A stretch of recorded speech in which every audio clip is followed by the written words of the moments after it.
Hello friends, welcome to our channel. இன்றைக்கி வீடியோவில் என்ன பார்க்க போகிறோம் அப்படின்னு பார்த்தீங்கன்னா, மந்த்லி பட்ஜெட் பிளானிங் தான் பார்க்க போகிறோம்.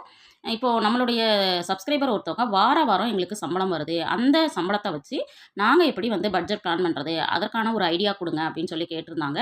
அதற்கான வீடியோ தான் இந்த வீடியோவில் சொல்லியிருக்கிற விஷயங்கள். நீங்கள் மாத வருமானமாக இருந்தாலும் சரி, தின வருமானமாக இருந்தாலும் சரி, அல்லது வாரம் வருமானம் வரக்கூடியவங்களாக இருந்தாலும் சரி, எல்லாருமே இந்த ஒரு சின்ன சின்ன டிப்ஸை ஃபாலோ பண்ணோம் அப்படின்னா கண்டிப்பாக நம்மளால் நிறைய பணத்தை சேவ் பண்ண முடியும். சேவிங்ஸ் ஐடியாஸ் உங்களோட கண்டிப்பாக இதில் ஷேர் பண்ணியிருக்கிறேன். அதனால் வீடியோவை ஸ்கிப் பண்ணாமல் முழுமையாக பாருங்கள்.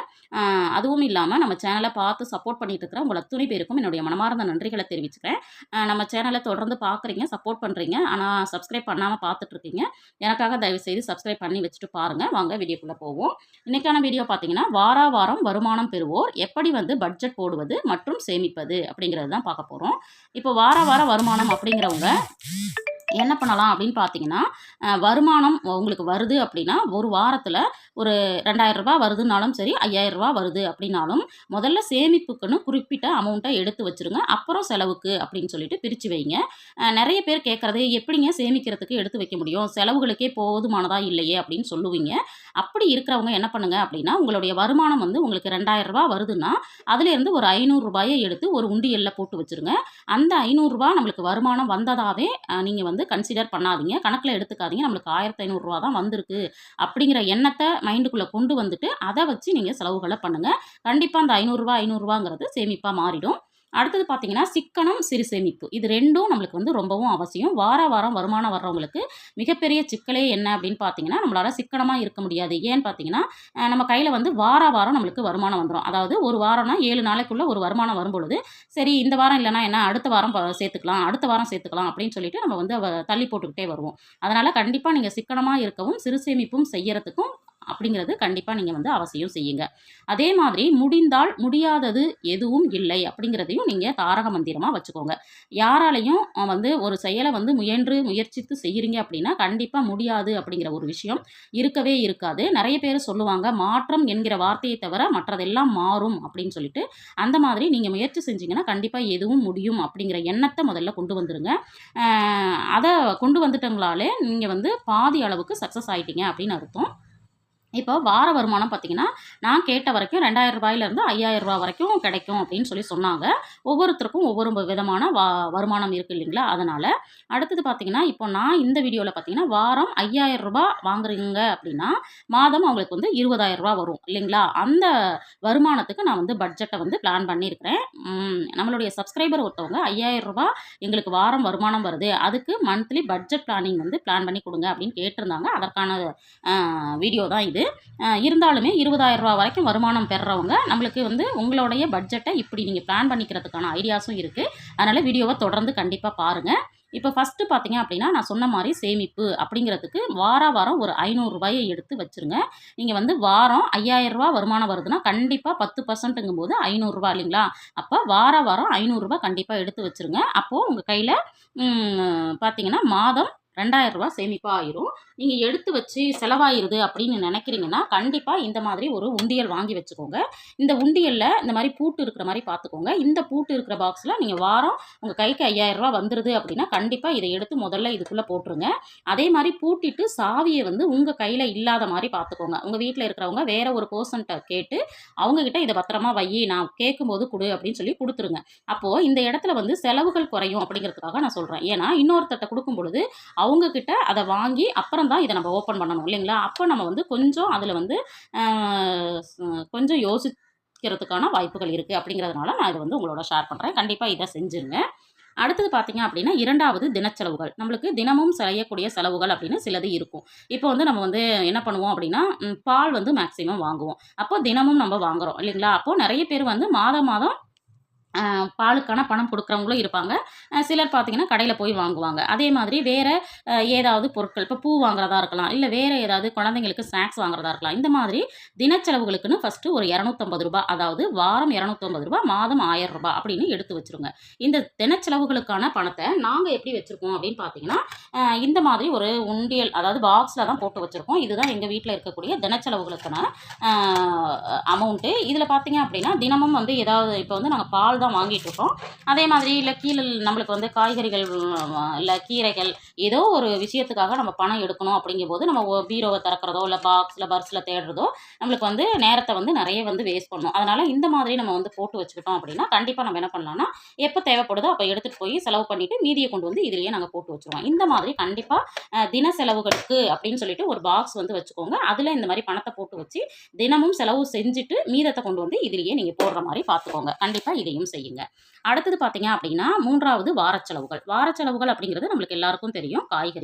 காய்கறிகளுக்கு வாரம் 400 ரூபாய் அப்படின்னு ஒதுக்கிடுங்க. 4 வாரத்துக்கு 1600 ரூபாய். அதே மாதிரி என்விக்கு வாரம் 500 ரூபாய் அப்படின்னு ஒதுக்குனீங்கன்னா வாரத்துக்கு மாதத்துக்கு 2000 ரூபாய். அடுத்தது ஃப்ரூட்ஸ் அண்ட் ஸ்நாக்ஸ். இதெல்லாம் தான் நம்ம வாரச்செலவுகள் பண்ணக்கூடியது. இதுவுமே பார்த்தீங்க அப்படின்னா நீங்கள் இது பார்த்தோன்னே கேட்கலாம், வாரச்செலவுகளில் ஃப்ரூட்ஸும் ஸ்நாக்ஸும் எப்படிங்க 300 ரூபாய்க்கு வாங்க முடியும் அப்படின்னு.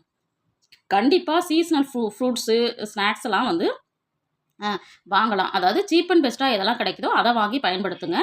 அது இல்லாமல் வீட்லேயே நிறைய ஸ்நாக்ஸ் வந்து செய்யறதுக்கு முயற்சி பண்ணலாம். நம்ம வந்து கொண்டக்கடலை வேக வச்சு கொடுக்குறது, வேர்க்கடலை, அதே மாதிரி பார்த்தீங்க அப்படின்னா சும்மா வெங்காயத்தை வந்து நம்ம கட் பண்ணி போட்டு கடல மாவு போட்டுட்டோம் அப்படின்னா பக்கோடாவாக மாறிடும். அதே மாதிரி பஜ்ஜி செய்கிறது. இந்த மாதிரி சிம்பிளாக உங்களால் என்னெல்லாம் செய்ய முடியுமோ அந்த மாதிரி கோதுமை ரெசிபி பண்ணலாம். இந்த கோதுமை மாவில் நிறைய ரெசிபிஸ் வந்து இருக்குது. இந்த மாதிரி சின்ன சின்ன விஷயம், அதாவது ஸ்நாக்ஸ் எல்லாம் வந்து வீட்லேயே மோஸ்ட்லி செய்ய ஆரம்பிச்சிட்டோம் அப்படின்னா இந்த பணம் வந்து நம்மளுக்கு குறைவாக தான் செலவாகும். இப்போ வாரச்செலவுகளுக்கு நம்ம வந்து 400, 500, 300ன்னு எடுத்து வச்சோம். அப்போ வாரச்செலவுகளுக்கு மொத்தம் நம்மளுக்கு எவ்வளோ செலவாகுது அப்படின்னு பார்த்தீங்கன்னா 4800 ரூபாய். இப்போ தினச்செலவுகளுக்கு பணம் எடுத்து வச்சாச்சு, சேமிப்புக்கு எடுத்து வச்சாச்சு, தினச்செலவுகளுக்கு எடுத்து வச்சாச்சு, வாரச்செலவுகளுக்கு எடுத்து வச்சாச்சு. இப்போ நம்ம வந்து அடுத்தது மாத செலவுகள். இப்போ இந்த இடத்துல மாத செலவுகள் அப்படிங்கிறது பார்த்தீங்கன்னா நம்ம சொல்கிறது வாடகை, மளிகை, பால், ஈபி, கேஸு, கேபிளு, அப்புறம் ட்ராவலு, மெடிக்கலு, அப்புறம் மொபைலு, இந்த மாதிரி நிறைய செலவுகள் நம்மளுக்கு இருக்கும். இதுக்கெல்லாம் எப்படி வந்து இந்த 5000 ரூபாய் வருமானத்திலேருந்து எடுத்து வைக்கிறது அப்படிங்கிறத பார்க்கலாம். இப்போ பார்த்தீங்கன்னா நம்மளுக்கு வந்து மாதத்திற்கான செலவுகளுக்கு எப்படி எடுத்து வைக்கலாம், பிரித்து வைக்கலாம் அப்படிங்கிறத பார்க்கலாம். வாடகைக்கு 5000 ரூபாய். இந்த 5000 ரூபாயை எப்படி பிரித்து எடுத்து வைக்கலாம் அப்படிங்கிறத நான் வந்து உங்களுக்கு வந்து வீடியோட எண்டில் ஷேர் பண்ணியிருக்கிறேன். கண்டிப்பாக இந்த வீடியோவை கடைசி வரைக்கும் பாருங்கள். அடுத்தது வந்து ஈபிக்கு பார்த்தீங்க அப்படின்னா நம்ம வந்து 300 ரூபாய் போட்டிருக்கேன். 300 ரூபாய் போதுமானதாக இருக்குமா அப்படின்னு நீங்கள் கேட்கலாம். ஒரு மாதத்துக்கு 300 ரூபாய், 2 மாதத்திற்கு 300, 600 ரூபாய். நம்ம மேக்ஸிமம் வந்து இப்போ வந்து கவர்மெண்ட் வந்து 100 யூனிட் ஃப்ரீ கொடுக்குறாங்க. அதனால கண்டிப்பாக 600 ரூபாய்க்குள்ள 500 ரூபாய்க்குள்ள நம்ம வந்து ஈபியை பயன்படுத்துறதுக்கு நம்ம முயற்சி பண்ணணும். அதே மாதிரி மளிகை பார்த்தீங்கன்னா 3000 ரூபாய் போட்டிருக்கேன். 3000 ரூபாய் போதுமானதாக இருக்குமா அப்படின்னு நிறைய பேர் கேட்கலாம். பட் வந்து ரேஷனில் கொடுக்கக்கூடிய ஆயில், பருப்பு, பச்சரிசி, அரிசி எல்லாமே நம்ம வந்து கொஞ்சம் பயன்படுத்த ஆரம்பிச்சிட்டோம் அப்படின்னா இந்த மளிகை செலவு 3000 ரூபாய் அப்படிங்கிறதே நம்மளுக்கு வந்து போதுமானதாக இருக்கும். அடுத்தது பால் பார்த்தீங்க அப்படின்னா 1200 ரூபாய் போட்டிருக்கேன் ஒரு மாதத்துக்கு. அடுத்தது கேஸுக்கு வந்து 600 ரூபாய். ஒரு மாதத்துக்கு 600 ரூபானா 2 மாதத்துக்கு 1200 ரூபாய். இப்போ வந்து நம்மளுக்கு வந்து 1000 ரூபாய்க்கு நம்மளுக்கு வந்து என்ன கிடைக்குது அப்படின்னா சிலிண்டர் கிடைச்சிருது. 2 மாதத்துக்கு தாராளமாக நம்மளுக்கு போதுமானதாக இருக்கும் மிடில் கிளாஸாக இருக்கிறவங்களுக்கு. அதனால் ஒரு மாதத்துக்கு 600 ரூபாய், இன்னொரு மாதத்துக்கு 600 ரூபாய் எடுத்து வச்சோம்னா 1200 ரூபாய். இதுலேயே பார்த்தீங்கன்னா நம்ம இப்போ 1000 ரூபாய் தான் நம்ம வந்து சிலிண்டர் வாங்குகிறோம். அப்போ வந்து 200 ரூபாய் நம்மளுக்கு மீதம் தான். இப்போ இதை நம்ம என்ன செய்யலாம் அப்படின்னு பார்த்தீங்கன்னா இந்த மாதிரி எல்லாருக்கும் கேஷுக்கு வாங்குறதுக்கு புக்கு கொடுத்துருப்பாங்க இல்லையா, இதில் மாதத்தில் அந்த 600 ரூபாயை எடுத்து இந்த மாதிரி புக்குக்குள்ளேயே வச்சுருங்க. அப்போது நீங்கள் வாங்கும்போது நீங்கள் பணத்தை போய் இதில் இருக்கா அதில் இருக்கா நம்ம கையில் இருக்குமா இருக்காதா அப்படிங்கிற எண்ணமே நம்மளுக்கு வராது. இப்போ இதில் வந்து நான் வந்து ஒரு மாதத்துக்கு எடுத்து வச்சுருக்கேன். ஏன்னா நான் அடுத்த மாதம் தான் வந்து சிலிண்டர் வாங்க போகிறேன். அடுத்த மாதத்தில் பட்ஜெட்டில் 600 ரூபாய் எடுத்து வச்சேன்னா நான் வந்து ஈஸியாக என்ன பண்ணிடுவேன்னா வாங்கிடுவேன். அதே மாதிரி கேஸ் வந்து வாங்குறவங்க கண்டிப்பாக இந்த மாதிரி புத்தகத்திலேயே நீங்கள் என்ன பண்ணுங்கன்னா எடுத்து வச்சுருங்க. எடுத்து வச்சிட்டிங்க அப்படின்னா நம்மளுக்கு சிலிண்டர் வாங்கும்பொழுது சிரமம் இல்லாமல் இருக்கும். அடுத்தது பார்த்திங்கன்னா கேபிளுக்கு 250 ரூபாய், ட்ராவலுக்கு 500 ரூபாய், அப்புறம் மெடிக்கலுக்கு ஒரு 500 ரூபாய், மொபைலுக்கு 400 ரூபாய் அப்படின்னு சொல்லிட்டு நான் போட்டிருக்கேன். இந்த ட்ராவலுக்கு 500 ரூபாய் போதுமா அப்படின்னு சொல்லிட்டு நீங்கள் கேட்கலாம். ஏன்னா இப்போ மகளிருக்கெல்லாம் நம்மளுக்கு வந்து ஃப்ரீ பஸ் கொடுத்துருக்காங்க இல்லையா, அந்த மாதிரி இருக்கிறப்போ கண்டிப்பாக எங்கெல்லாம் உங்களால் வந்து ஃப்ரீ பஸ் யூஸ் பண்ணி போக முடியுமோ அங்கெல்லாம் நீங்கள் வந்து ஃப்ரீ பஸ்ஸை யூஸ் பண்ணிக்கோங்க. அப்போ நம்மளுக்கு பெட்ரோல் செலவு அப்படிங்கிறது ரொம்பவும் குறைவாயிடும். அதுக்கு அடுத்தது பார்த்திங்கன்னா மொபைலுங்கிறது இப்போ வந்து தவிர்க்க முடியாத ஒன்றா ஆயிடுச்சு. ஒருத்தருக்கு 200 ரூபாய்க்கு போடுறோன்னா கண்டிப்பாக வீட்டில் 2 மொபைல் இருக்கும். அதனால் 400 ரூபாய் வந்து கண்டிப்பாக ஒதுக்கிடுங்க. இந்த எக்ஸ்பென்சஸில் இருந்து கண்டிப்பாக வந்து 400 ரூபாய் ஒதுக்கிடுங்க. அடுத்தது எமர்ஜென்சிங்கிறது இப்போ வந்து ஏதோ ஒரு திடீர்னு ஒரு ஊருக்கு போக வேண்டியது இருக்குது, ஏதோ ஒரு ஊரில் டெத் ஆகிடுச்சு, அல்லது வந்து நல்லது நடக்கிறதுக்காக ஏதோ ஒரு இன்ஃபர்மேஷன் சொல்கிறாங்கன்னா நம்ம கையில் பணம் வேணும் இல்லைங்களா, அதுக்கு கண்டிப்பாக எமர்ஜென்சிக்குன்னு ஒரு ஒதுக்கீடு பண்ணி அதையுமே ஒரு உண்டியல்லையோ இல்லை ஒரு பர்ஸ்லேயோ போட்டு சேவ் பண்ண ஆரம்பிச்சிருங்க. இப்போ எங்கள் வீட்டில் பார்த்தீங்க அப்படின்னா இப்போ இந்த செலவுகளுக்கெல்லாம் நாங்கள் வந்து அதர்ஸ்னு ஒரு காலம் வந்து கிரியேட் பண்ணியிருக்கிறேன். இது என்னன்னா, இப்போ இதில் நான் வந்து நிறைய கேட்டகரி கொடுத்துருக்கேன். இதில் இல்லாமல் நம்மளுக்கு சில செலவுகள் இருக்கும் இல்லைங்களா, அதுக்கு ஒரு ரூ. 200. இப்போ வீட்டில் வந்து கிச்சனில் ஏதோ ஒரு பொருள் வாங்குறதா இருக்கலாம், இல்லை டாய்லெட்டுக்கு ஏதாவது ஒரு பொருள் வாங்குறதா இருக்கலாம். அதெல்லாம் வந்து நம்ம தனியாக வேணுங்கிறதுக்காக ஒரு ரூ. 200 போட்டிருக்கேன். இப்போது இங்கே மாத செலவுகளுக்கு நம்ம எவ்வளோ ஒதுக்குறோம்னா ரூ. 12,200 ஒதுக்கிட்டோம். இந்த ரூ. 12,200 வார வாரம் எப்படி எடுத்து வைக்கணும் அப்படின்னு கண்டிப்பாக தொடர்ந்து சொல்கிறேன். அதுக்கு முன்னாடி பார்த்தீங்கன்னா, இந்த ரூ. 12,200 இந்த சப்ஸ்கிரைபர் வந்து கண்டிப்பாக நீங்கள் வந்து மாதம் ஒரு ரூ. 2,000 சேமிக்கிறதுக்கு முயற்சி பண்ணுங்கள். அதாவது ரூ. 12,000 இல்லை ரூ. 2,000 போச்சுன்னா ரூ. 10,000க்குள்ள செலவுகளை செய்துட்டு ரூ. 2,000 மணி சேவிங் சேலஞ்ச் பண்ணி கண்டிப்பாக சேமிங்க. அந்த மணி சேவிங் சேலஞ்ச் ஐடியாஸ் பார்த்தீங்கன்னா நம்ம சேனலில் மணி சேவிங் சேலஞ்சுன்னு ஒரு பிளேலிஸ்ட் உருவாக்கி நிறைய ஐடியாஸ் கொடுத்துருக்கேன். ரூ. 10, ரூ. 20, ரூ. 100, ரூ. 50, ரூ. 200 அப்படின்னு சொல்லிட்டு அதெல்லாம் ஒரு மணி சேவிங் சேலஞ்ச் எடுத்து கண்டிப்பாக ரூ. 2,000 சேமிங்க. இப்போது இந்த இடத்துல வந்து நான் உங்ககிட்ட சொல்லணும் அப்படின்னு நினச்சது, நீங்கள் வந்து இந்த மாதிரி பட்ஜெட் வந்து உங்கள் வீட்டுக்கு போட்டதுக்கப்புறம் நீங்கள் செய்யக்கூடிய மிகப்பெரிய விஷயம் என்ன அப்படின்னு பார்த்தீங்கன்னா, இந்த மாதிரி நீங்கள் என்ன பண்ணுங்க அப்படின்னா, கவர்ஸ் வந்து வாங்கிக்கோங்க. கவர்ஸ் சிஸ்டம் வந்து ரொம்பவும் யூஸ்ஃபுல்லாக இருக்குது அப்படிங்கிறதுனால நான் இதை வந்து உங்களோட ஷேர் பண்ணுறேன். இப்போ இது பார்த்தீங்கன்னா கிராசரி, ஃப்ரூட்ஸ் அண்ட் ஸ்நாக்ஸு, அப்புறம் வந்து மெடிக்கல், அப்புறம் பார்த்தீங்கன்னா எமர்ஜென்சி, இப்படியெல்லாம் நான் வந்து நோட் பண்ணி என்ன பண்ணிடுவேன் அப்படின்னா இதுலேயே வந்து பணத்தை போட்டு வச்சுருப்பேன். இப்போ பார்த்தீங்கன்னா இப்போ கிராசரி வந்து நான் இந்த லாஸ்ட் இந்த மந்த்துக்கு வாங்கிட்டு அதில் வந்து மீதம் இருந்துச்சு இல்லையா, அதை வந்து இந்த கவர்லேயே போட்டுட்டேன். நம்ம வந்து கவர் வந்து யூஸ் பண்ணுறதுல நம்ம வந்து ரொம்பவும் முக்கியமான விஷயம், பணத்தை பிரித்து வச்சு செலவு பண்ணுறோம். செலவு போக மீதம் இருக்கிற பணத்தை கண்டிப்பாக நம்ம என்ன பண்ணணும் அப்படின்னா இது உள்ளேயே நம்ம போட்டு வச்சிடணும். அப்போ தான் என்ன ஆகும் அப்படின்னா நம்ம வந்து செலவுகள் அப்படிங்கிறது குறைஞ்சி சேமிப்பாக மாறுறதுக்கான வாய்ப்புகள் இருக்குது. அதனால் பார்க்குற வியூவர்ஸ் கண்டிப்பாக இந்த மாதிரியே ஒரு ஐடியாவையும் நீங்கள் ஃபாலோ பண்ண ட்ரை பண்ணுங்கள். இது எனக்கு வந்து ரொம்ப வருஷமாக ரொம்பவும் சப்போர்ட்டிவாக இருக்குது. அதனால தான் இதை வந்து உங்களோட நான் ஷேர் பண்ணுறேன். இப்போ வந்து இந்த பார்க்குற சப்ஸ்கிரைபர் வந்து கண்டிப்பாக இந்த மாதிரி ஐடியாவை ஃபாலோ பண்ணுங்கள்.